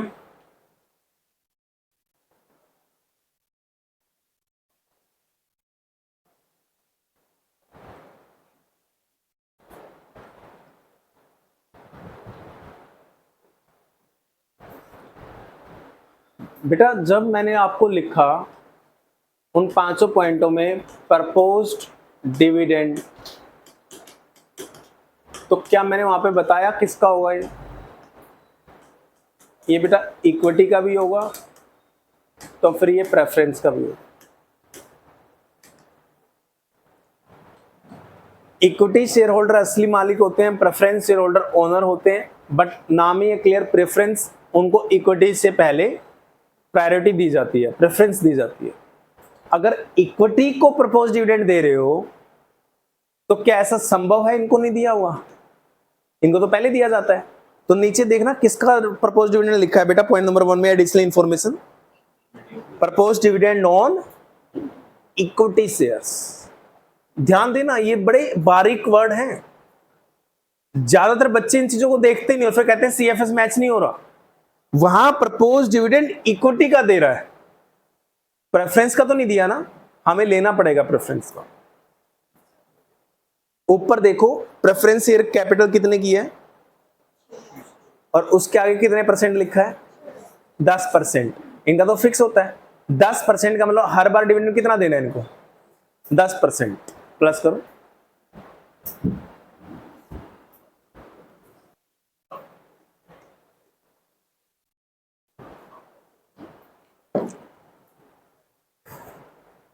जो लिखा है ना वो propose dividend on equity share, equity share को अंडरलाइन कर दो।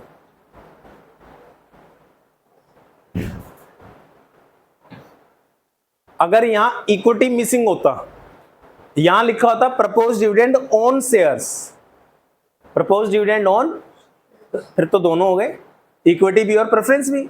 फिर हमें ये 60 अलग से प्लस करने की जरूरत है? बिल्कुल भी नहीं पड़ती। तो कई बार बच्चे कहते हैं सर बुक में तो प्लस कराया था, हमारे से स्कूल में पूछा गया तो प्लस नहीं करवाया मैम ने। मैम कह रही है कि प्रपोज दे तो रखा है। बेटा प्रपोज डिविडेंड अगर शेयर्स के ऊपर दे रखा है, इट मींस दोनों का है, और इक्विटी का दे रखा है तो फिर इसका में प्रेफरेंस का नहीं है, ये प्रेफरेंस का अलग से प्लस करना पड़ेगा। दोनों बातों में फर्क है। अगर प्रेफरेंस का दे रखा होगा तो इक्विटी का प्लस नहीं, वो बताऊंगा पॉइंट, बाद में डिस्कस करूंगा, वो आएगा क्वेश्चन, उसका क्या करना है बाद में डिस्कस करेंगे उसको। ठीक है जी, आंसर मैच हो गया आपका। यानी ये नोट आप अपनी बुक में यहां क्वेश्चन नंबर 6 के सामने लिखना चाहते हो तो लिख लो, this is for equity shares only, point number A के लिए। ठीक है, propose dividend at the rate 60,000 rupees on preference shares also will be considered. 60,000 रुपए प्रेफरेंस शेयर का डिविडेंड भी कंसिडर किया जाएगा, क्योंकि ये ओनली इक्विटी का दे रखा है। अब प्रपोज डिविडेंड तो दोनों होते हैं, इक्विटी भी और प्रेफरेंस भी, दोनों मालिक हैं, दोनों का पैसा लेना पड़ेगा आपको।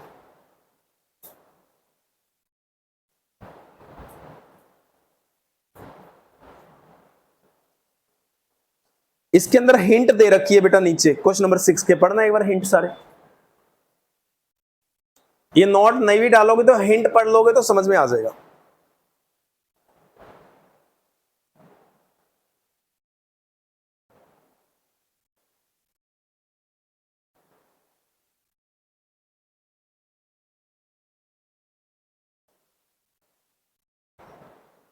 हो गया, क्वेश्चन नंबर 7 पे आओ।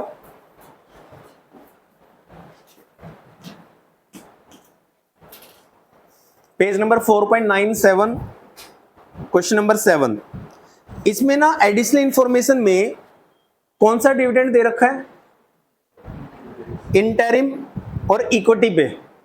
अब एक बात बताओ, इक्विटी शेयर्स वालों को अगर डिविडेंड दे रहे हो तो आपको लगता है प्रेफरेंस वालों को नहीं देना चाहिए?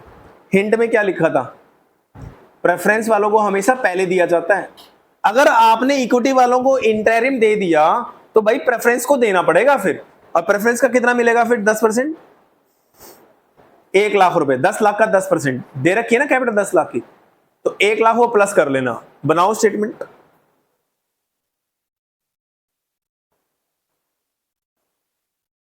ये 5 पॉइंट हमें लेने होते हैं मैक्सिमम। क्वेश्चन नंबर 8 में देखते हैं कौन कौन से पॉइंट है।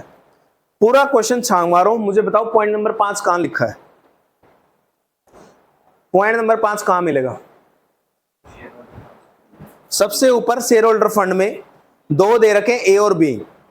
ए में क्या लिखा है? Surplus balance in the statement of P&L, यानी पॉइंट नंबर 5 मिल जाएगा। क्लोजिंग में से ओपनिंग सरप्लस माइनस कर लेना, मिल जाएगा। पॉइंट नंबर 4 है ट्रांसफर टू रिजर्व्स। देखना है क्या ट्रांसफर टू रिजर्व्स? देख लो, पूरा क्वेश्चन छांग मारो, कहीं ना कहीं मिल जाएगा। ट्रांसफर टू रिजर्व्स है ही नहीं बेटा। रिजर्व्स भी होते तो शेयर होल्डर फंड में ही होते, क्योंकि रिजर्व्स भी पैसा किसका होता है? मालिक लोगों का। ऊपर ही लिखा होता रिजर्व्स, है ही नहीं, तो पॉइंट नंबर 4 नहीं है। पॉइंट नंबर 3 देखो, इंटरिम डिविडेंड है कहीं? कहां है?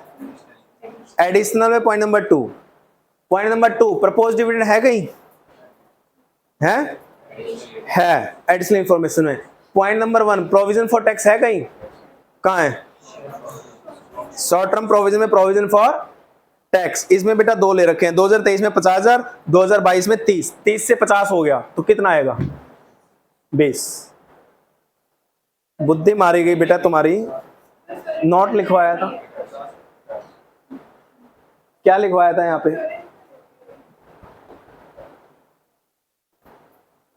प्रोविजन फॉर टैक्स कौन सा लेंगे? CY, करंट ईयर का बेटा। प्रपोज डिविडेंड हमेशा प्रीवियस ईयर का, प्रोविजन फॉर टैक्स हमेशा करंट ईयर का, जब तक कोई एडिशनल इंफॉर्मेशन में कुछ और ना दे। ठीक है, तो इन दोनों में बेटा डिफरेंस नहीं देखा जाता, ये एक्यूमुलेटेड बैलेंस नहीं देखे जाते कि डिफरेंस ले लेंगे। नो, डिफरेंस 2 ही चीजों में देखना है, एक statement in the surplus balance in the statement of PNL और एक ट्रांसफर टू रिजर्व्स, बस इनके तो ओपनिंग क्लोजिंग देखने हैं बेटा। करो, 5 में से 4 पॉइंट दे रखे हैं आपको, कर लो। क्वेश्चन नंबर 8, बनाओ स्टेटमेंट। ये वर्किंग नोट बेटे जो सबसे ज्यादा इंपॉर्टेंट है। इसके अंदर कितने पॉइंट आए हैं अभी? +3, टोटल 8 होंगे, इससे ज्यादा कुछ नहीं। क्या 8 हो सकते हैं मैक्सिमम। अभी कितने करें? 5। अब 3 और लिखवाऊंगा इसमें, उससे ज्यादा कुछ नहीं। 99% 8 पॉइंट आएंगे ही नहीं। अभी एक भी क्वेश्चन देखा जिसमें 5 आए हो? 8 के 8 कभी आएंगे नहीं, बट आ गए तो 8 से ऊपर नहीं आएंगे, होंगे 8 ही इसमें, ठीक है। और आपको बाकी बच्चों का एक्सपीरियंस बता देता हूं पिछले साल के। अगर प्रॉब्लम आती है तो यहीं आती है, वरना पूरे चैप्टर में नहीं आती। तो ध्यान देना, अगर आज की क्लास में कोई भी चीज समझ नहीं आई, घर जाके इन्हीं क्वेश्चंस को दोबारा करके देख लेना, ना समझ में आए तो पूछ लेना, क्योंकि अगर इस पॉइंट में दिक्कत आई तो पूरा चैप्टर गया, क्योंकि शुरुआत यहीं से होगी और ज्यादातर बच्चे यहीं अटक जाते 8 पॉइंटों में, कि वर्किंग नोट अच्छे से समझ नहीं आता, वो कर ही नहीं पाते। तो इस वर्किंग नोट को हिलने मत देना। 5 पॉइंट बेसिक है, 3 पॉइंट और ऐड हो सकते हैं, और डिपेंड करता है क्वेश्चन के ऊपर कि क्वेश्चन देता है या नहीं देता, ठीक। हमारा हेडिंग क्या था? एक बार हेडिंग निकालना इसका। वर्किंग नोट का हेडिंग क्या रखा था हमने? Net profit before tax and extraordinary items.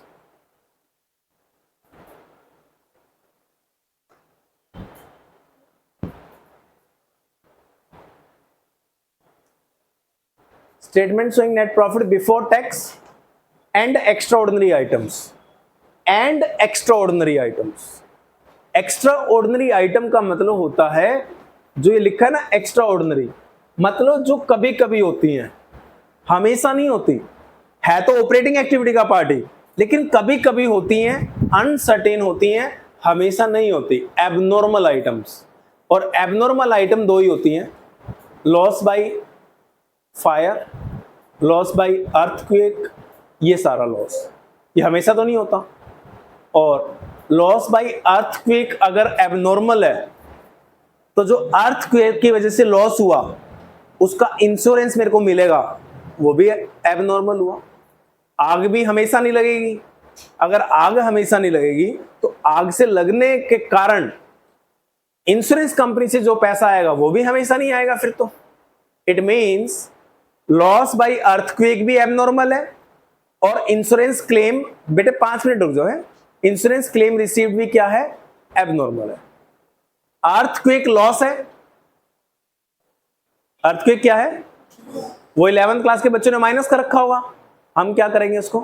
Plus. Insurance claim received income है, वो प्लस कर रखा होगा, हम क्या करेंगे? माइनस। तो 2 पॉइंट तो ये हैं 3 में से।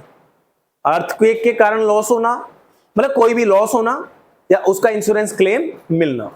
तो जो ये वर्किंग नोट आपने वो बनाया था ना वर्किंग नोट का, उसके नीचे लिख लो वहीं पे जाके, क्योंकि हमने हेडिंग दिया था उसका net profit before extra ordinary. Extra ordinary item को भी नलीफाई करना है। क्या क्या चीजें प्लस होंगी नीचे लिखो। ऐड होगा लॉस, एबनॉर्मल लॉसेस,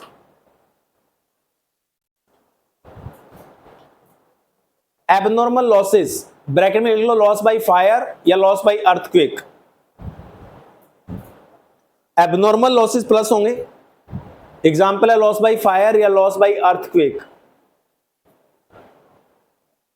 ये माइनस होगा, सॉरी प्लस होगा ये, क्योंकि 11th क्लास के बच्चों ने माइनस कर रखा हुआ, नलीफाई कर दिया।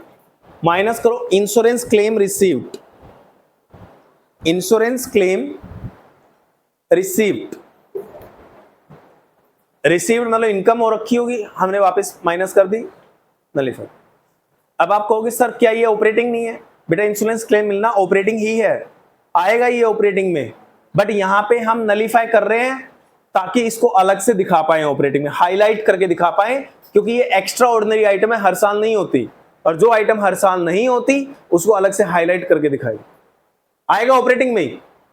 मैंने यहां पे आपको लॉस बाय फायर प्लस करवा दिया ना, मैं इसको वापस करवाऊंगा माइनस ऑपरेटिंग में, क्योंकि ये ऑपरेटिंग का पार्ट ही है, लेकिन अलग से हाईलाइट करके। ठीक है, तो दो चीजों को नलिफाई कर दिया आपने, किस किस को? लॉस बाय फायर या अर्थक्वेक, और लेस कर दिया आपने इंश्योरेंस क्लेम रिसीव कर दिया। एक और लेस कर दो last, refund of tax, refund of tax. अब रिफंड ऑफ टैक्स क्या होता है? मान लो हमने गवर्नमेंट को ज्यादा टैक्स दे रखा है, तो जब हम अपनी आईटीआर फाइल करेंगे तो गवर्नमेंट हमें टैक्स वापस कर देती है, जो एक्स्ट्रा पे किया होता है उसको क्या कहते हैं? Income tax refund. वो इनकम टैक्स रिफंड हमारी एक तरह से क्या होगी? इनकम। तो प्रॉफिट में क्या हो रखी होगी? प्लस। उसको यहां से माइनस कर दिया ताकि लास्ट में जब मैं इनकम टैक्स पेड माइनस कराऊंगा ना, वहां पे सेट ऑफ करवा दूंगा, इसको वहां पे करवाऊंगा, और इस पॉइंट को दोबारा डिस्कस करूंगा तुम्हारे साथ जब वहां पे जब मैं ऑपरेटिंग एक्टिविटी को खत्म करूंगा ना, तो लास्ट पॉइंट आएगा ये इनकम टैक्स पेड, और मैं तुमसे उस पॉइंट पे ये डिस्कस करूंगा कि मैंने रिफंड ऑफ टैक्स माइनस कराया था तुमसे। इनकम टैक्स रिफंड, पैसा तो आया ही है ना, अब पैसा आया है तो माइनस क्यों करा रहे हैं? क्या माइनस इसलिए कराया जा रहा है कि ये इन्वेस्टिंग में जाएगा? नो। क्या माइनस इसलिए कराया जा रहा है ये फाइनेंसिंग में जाएगा? नो। इनकम टैक्स रिफंड क्या माइनस इसलिए कराया जा रहा है कि ये पैसा नहीं आया? नो, ये पैसा भी आया है, रिफंड ऑफ टैक्स पैसा आया भी है और ऑपरेटिंग का ही है, आया भी है और ऑपरेटिंग का भी है, फिर भी माइनस करवाया गया आपसे ताकि इसको अलग से सेट ऑफ किया जाए। करेंगे इसका नेट इफेक्ट डालेंगे, कुछ नहीं होगा। यहां मैंने माइनस कराया, अल्टीमेटली प्लस करवा दूंगा मैं आगे जाके, और यहां पे इंश्योरेंस क्लेम रिसीव्ड माइनस कराया है ना, इसको वापस प्लस करवा दूंगा। यहां पे लॉस बाय अर्थक्वेक प्लस कराया है ना, इसको माइनस करा दूंगा। यानी ये जो नीचे की तीन आइटम है ना, ये जो भी कराया है रिवर्स कर दूंगा मैं आगे जाके। ये हाईलाइट करने के लिए AS3 में रखा गया है, अदरवाइज ये तीनों आइटम है ऑपरेटिंग की, किसी दूसरी आइटम नहीं है। ठीक है, तो ये तीन आइटम और जोड़ दो तो फिर फाइनल आंसर क्या आ जाएगा? Net profit before tax and extraordinary item. इसके अलावा कोई 9th नंबर पॉइंट नहीं है, ओनली 8 पॉइंट है। ठीक है, नेक्स्ट क्वेश्चन कर दो, बस काम खत्म। क्वेश्चन नंबर 9, इसमें 8 पॉइंट दे रखे होंगे। मजे की बात है, इसमें 8 पॉइंट दे रखे हैं बेटा। पहले आप 5 पॉइंट लिखना, आखिरी के 3 मत लिखना, पहले 5 लिखो, 5 याद रखो, 5 मेन पॉइंट है, लास्ट के 3 पॉइंट को अलग से लिखना बाद में। करके दिखाओ शाबाश। क्वेश्चन नंबर 9, ये लास्ट क्वेश्चन है बेटा आपका इस टॉपिक का।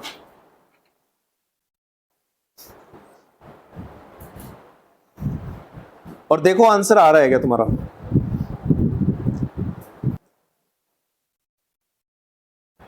जल्दी करो बेटे, फास्ट करो, स्पीड से।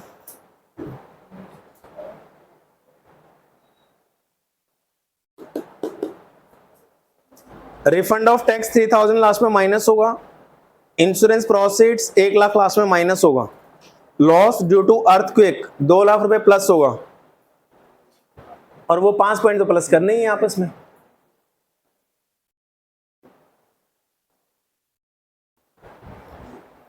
हो गया?